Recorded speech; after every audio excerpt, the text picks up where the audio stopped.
Hi, we're here with Susan, and Susan is working on bullying programs. So we want to find out a little bit about how to make our communities safer. Susan, tell us about yourself. Well, my name is Susan Buchanan, and I grew up in Alberta. I grew up around Hobbema. My grandmother is Park Plains Cree from Saskatchewan, and for the past 10 years, I've been working in communities throughout Canada, side to side, top to bottom, on the topic of bullying prevention. Okay. What is bullying? We hear a lot about it. What is it really? Well, bullying is the premeditated intent to cause psychological or physical or emotional distress to someone else or something else. Now, how do you mean something else? Animals, Okay. vandalism. Okay. What creates a bully? Well, there's many indicators that, but definitely I'm glad you used that word create, because bullies are made. Individuals are not born bullies, but there's several determining factors or premeditating factors. One would be children who spend a great deal of time alone without adults around, children who are raising themselves, or children who are raising children, children who spend a lot of time with their peers, so not learning futuristic or social skills, or learning about how to do things from older people, so they're just relating on that one level, so there's really not a lot of growth potential if you're always relating on the same level and your models are the same level as you don't progress. Children who have attachment disorders, children who live in homes that are disruptive or violent or unstable, they need to attach or feel a sense of community somehow or relationship somehow. So, but yet they don't have the model at home to show them how to get involved in healthy relationships. Children who are frustrated or maybe angry with the curriculum, the teachers not feeling academically well in where they're supposed to be at, and so that makes a lot of frustration and anger and resentment, and they can take it out in inappropriate ways, and it can look like bullying. Okay. There's been a lot of concern raised recently over a suicide issue that happened to a young lady in the Maritimes. How do we prevent such things? Does it start with, if we all put on a pink shirt, are we going to solve bullying? No. Why not? Bullying is, it takes a long time to make a bully. It takes a long time to unmake a bully. And I believe, and my program is all about teaching social skills, building of relationship skills, building of emotional intelligence, building up of virtues, manners, coping skills, life skills, so that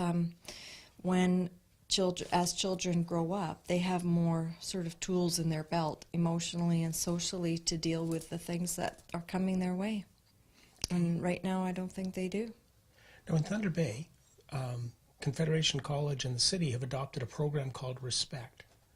And it's a good start. Yes. But how do they put the base underneath it so that a program like that can really work? Well, developmentally, respect is one of the last virtues that are understood. So if a community was wanting to build the concept of respect, that they would want to work on the 49 other virtues and maybe start building those up within the children in the school, maybe community-wide spirit of a virtue, maybe a virtue a month citywide till they get to the virtue of respect, which could take quite a time. And a lot of times you were saying with kids, so for example, in a lot of the First Nation communities where there's been a disconnect because of residential schools, does that explain part of what we see for some of the problems? Absolutely, yeah. Going back to like attachment, parenting issues, probably also drug and alcohol abuse. Yeah, that would definitely contribute to it all. So what does your program entail? Well, it entails the concept is not taking for granted that children understand different social skills, but actually teaching social skills as a part of the regular curriculum.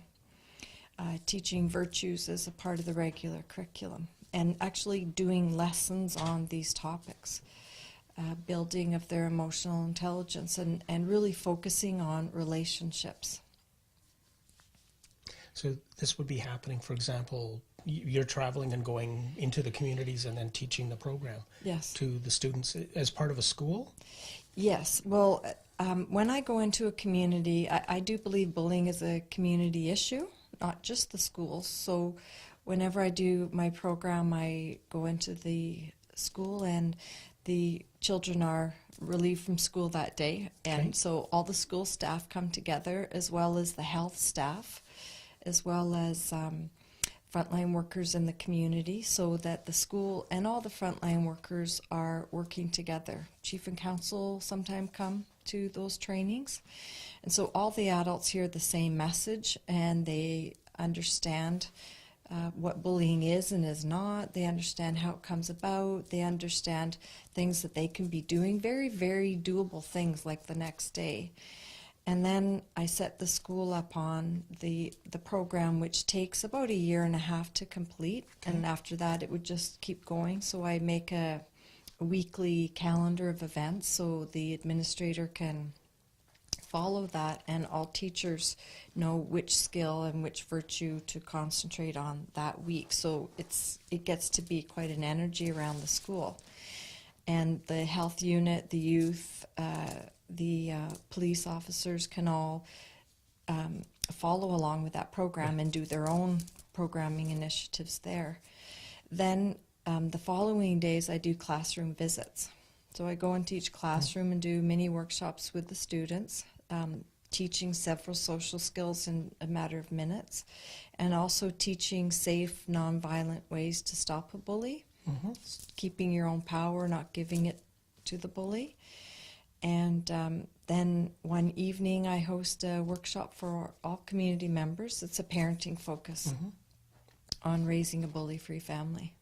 So helping with the issue of bullying, the victims, again, what bullying is and is not, and clarifying things and helping with suggestions that they can do at home and how they can work with the school. Again, residential school effect is that a lot of people are uncomfortable working with the school, so just giving them some tips on what they could do to work more with the school.